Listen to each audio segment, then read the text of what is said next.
Global mapping of ecosystems is not a novel topic.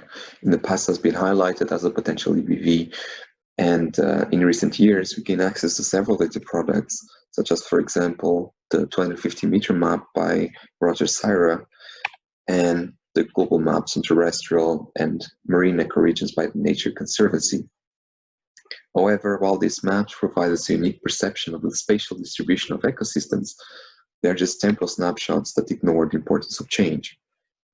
And as nicely depicted by Navarre et al., ecosystem change is not just important to understand the current distribution of ecosystems, but also to design future scenarios that can be used to inform more efficient conservation initiatives.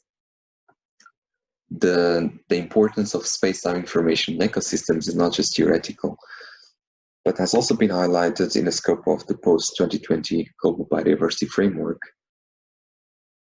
which is aiming for no net loss of ecosystems by 2030 and an increase of 20% by 2050. And a goal that should be supported by the monitoring of change and rate of change in extent of natural ecosystems, which then can be used as a basis to identify conservation priorities through, for example, a red list of ecosystems. Given that current data products fail to respond to this monitoring need, we developed a data cube of 65 ecosystem types, most of them terrestrial, but some coastal and marine. This is a global product with a 1 kilometer resolution that covers the period between 1992 and 2018 on a yearly basis.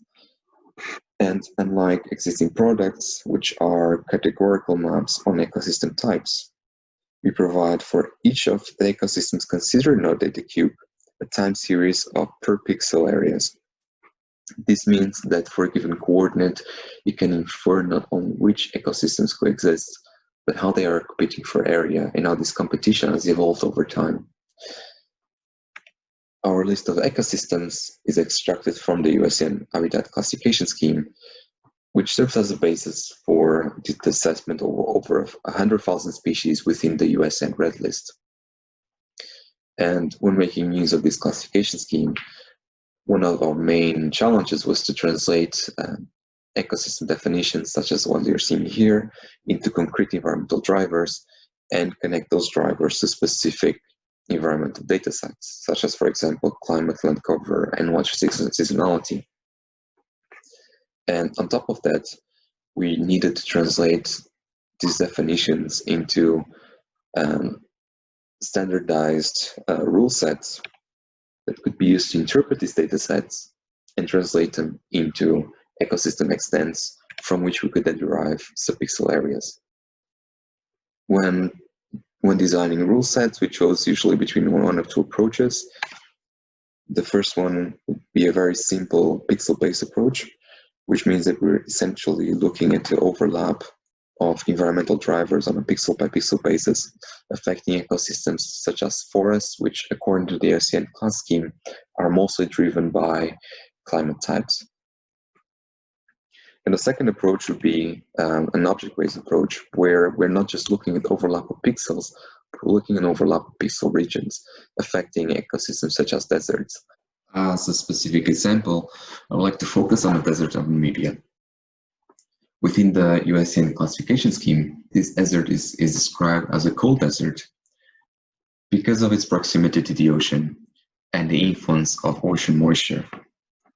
On the map on the right, you have this large patch of dark green that is describing the presence of bare land, which composes most of the desert of Namibia. And if we would use a pixel-based approach, considering, let's say, climate, then what we will have would be a split of the desert between hot climates and cold climates. However, if we consider it as a single object, we can use the climate information to reassure us that we are in fact looking at the desert and considering its proximity to the ocean as an indicator for the presence of a cold desert.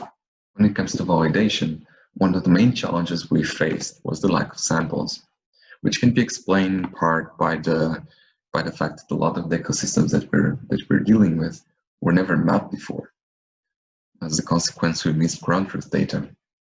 And while it's true that we could potentially collect it manually, doing so would imply using the same reasoning that we use to derive our rule sets to find those same ecosystems, which would create circularity and positively bias our accuracy assessments. Despite this limitation, since we are using the IUCN classification scheme, we do have access to an extensive database on species environmental preferences, which combined with the respective range maps tells us where we should expect to see a given ecosystem. And more importantly, these assessments are unbiased by our own interpretations. So we took advantage of this data and collected over 40,000 range maps and species assessments to derive a weighted overall accuracy on an ecosystem basis. Here, within each range map, we essentially looked for the occurrence of a suitable ecosystem. This means that for every species, if a species was dependent on, let's say, tropical forests, and we found tropical forests within this range map, is counted as a positive vote. The weight W, is a product of two subweights, two inverse weights. The first one focused on the range map size, giving priority to small ranges, because the larger the range is, the more likely it is you're going to find suitable ecosystems within it.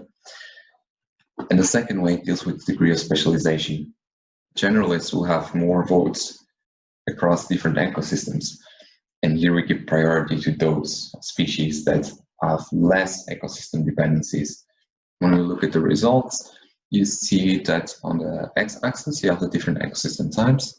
On the y-axis, you have the overall accuracy, and different colors and breaks represent different main groups of ecosystems.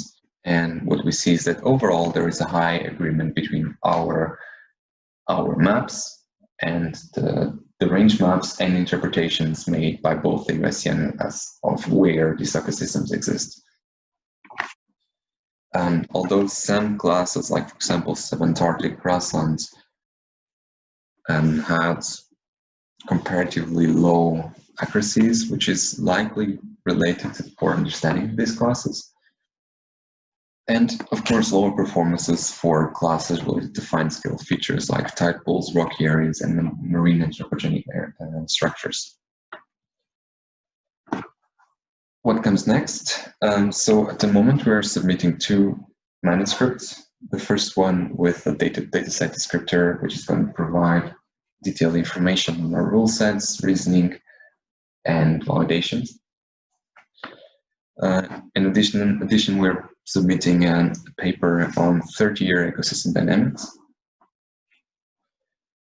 Later on, we are planning to downscale some of our ecosystem maps using GE. However, that's a long-term plan for the next 2 years.